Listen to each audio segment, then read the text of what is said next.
pocos los que tomaremos esta decisión difícil, porque seremos vilipendiados y seremos tratados como las personas que nos oponemos a la paz. No nos oponemos a la paz. Nosotros queremos un proceso de reincorporación de la guerrilla, pero quienes sean responsables de delitos de lesa humanidad, que paguen alguna condena.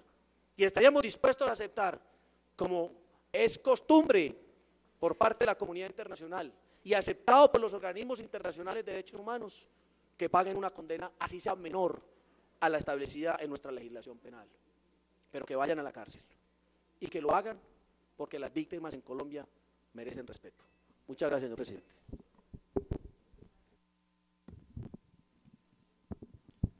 Mil gracias, senador Juan Carlos Vélez. Senador Roberto Gerlain, tiene usted el uso de la palabra. Muchas gracias, señor presidente. Un saludo cordial a los ministros y a los miembros del gobierno que se encuentran presentes en esta muy importante sesión de la Comisión Primera. Un agradecimiento a los colegas que rindieron ponencia y ponencia favorable al proyecto, porque hicieron un trabajo serio, responsable, importante, fijando una posición política más que respetable, recogiendo el pensamiento de los partidos que hacen parte de la unidad nacional y, en mi sentir, recogiendo el pensamiento del gobierno, que ha sido el gran inspirador de este proyecto.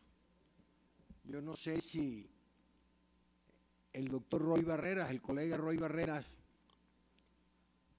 reconoce esta situación, pero para mí, subjetivamente, no me cabe la más mínima duda de que detrás de este proyecto está una posición política del gobierno del presidente Santos apoyándolo. Y por eso están presentes los ministros del despacho, el ministro del Interior y el ministro de Justicia, para hacernos ver la conveniencia de la aprobación de este tema. Yo felicito al senador Vélez Uribe por su intervención. Nadie lo va a vilipendiar, senador. Usted habló con el alma, interpretando a una opinión o a una parte de la opinión pública que está de acuerdo con sus puntos de vista, que no entiende por qué se va a pactar con los alzados en armas en las condiciones que recoge el proyecto, por lo menos en las condiciones jurídicas que recoge el proyecto. Eso está bien. Si ese es su pensamiento, hay que respetarlo.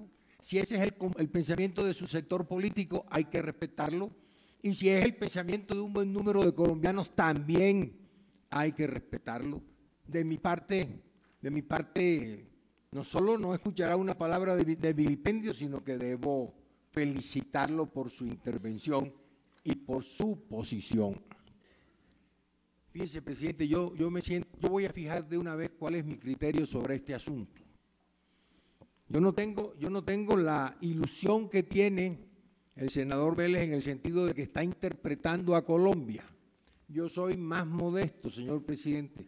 Yo voy a fijar mi posición para explicarle a mis electores, los que me acompañaron en el debate electoral, qué es lo que creo y qué es lo que pienso sobre este asunto.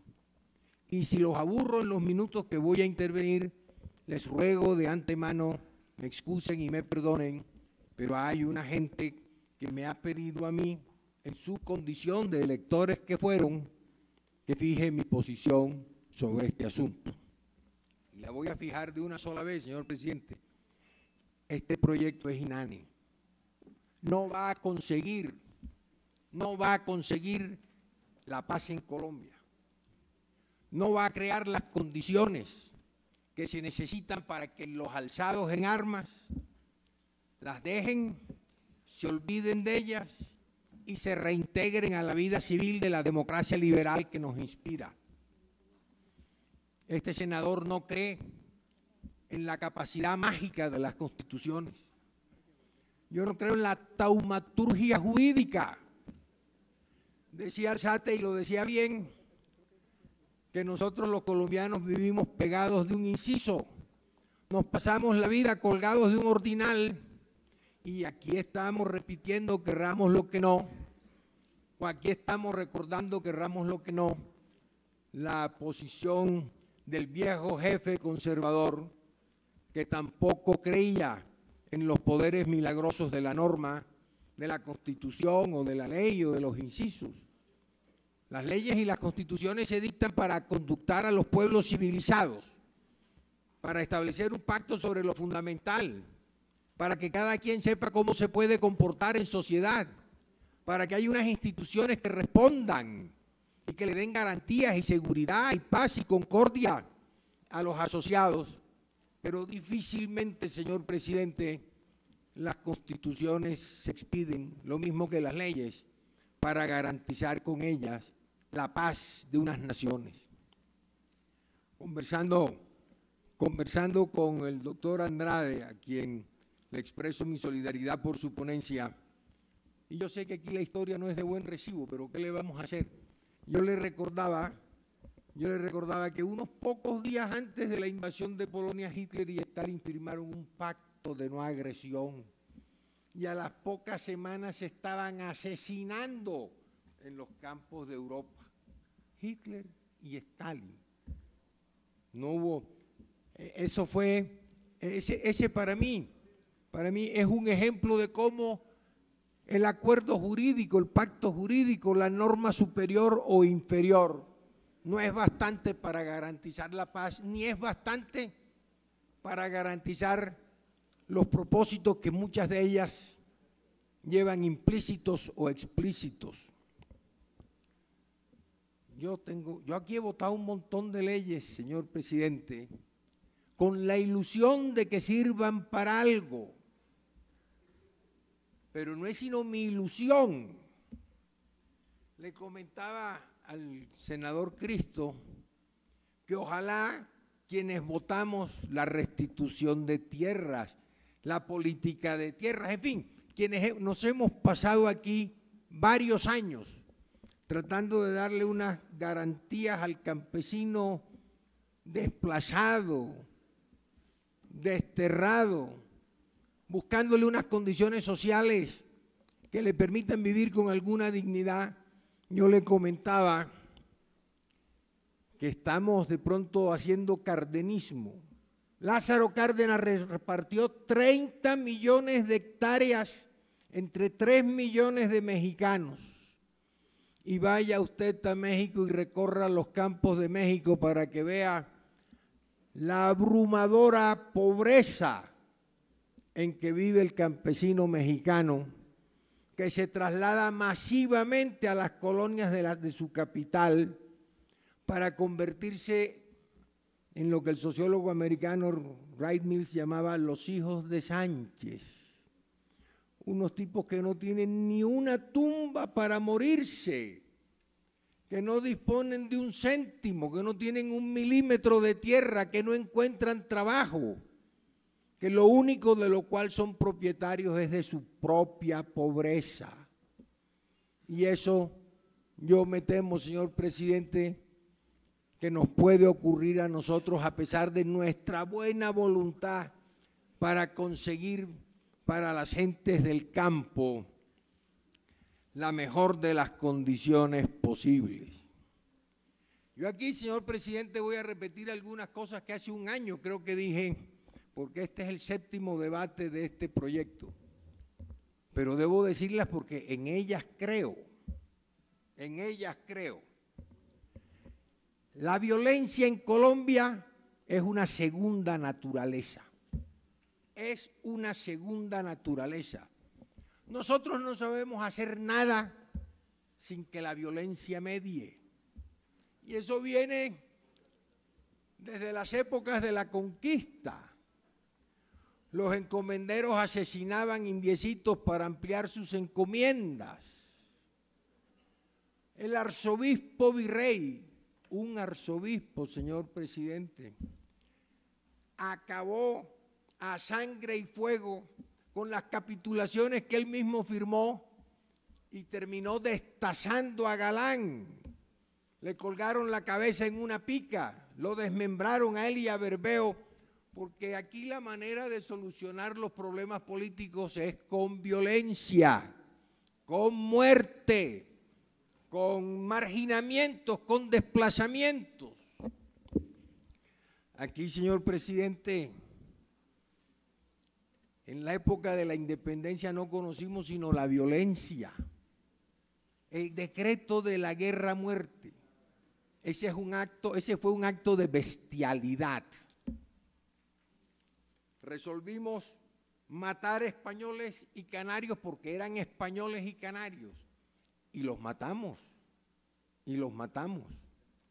Y estaba leyendo la otra noche que el general Santander, después de la batalla de Boyacá, recogió 39 oficiales españoles, incluido Barreiro, los almacenó, porque no hay otra palabra, los almacenó en la catedral, y al día siguiente se les presentó el general Herrán, se le presentó a Barreiro y le dijo: tiene 2 horas para encomendar su alma a Dios, porque dentro de 2 horas los vamos a fusilar. Y el general Santander se vistió de gala, sacó su mejor caballo, apareció en la Plaza de Bolívar y presenció y lideró el fusilamiento de los 39 oficiales españoles.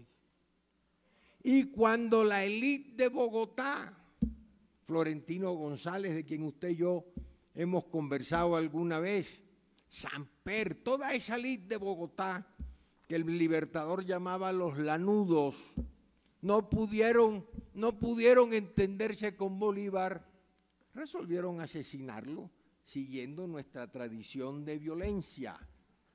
Y no lo asesinaron porque una ecuatoriana le dio la oportunidad de escapar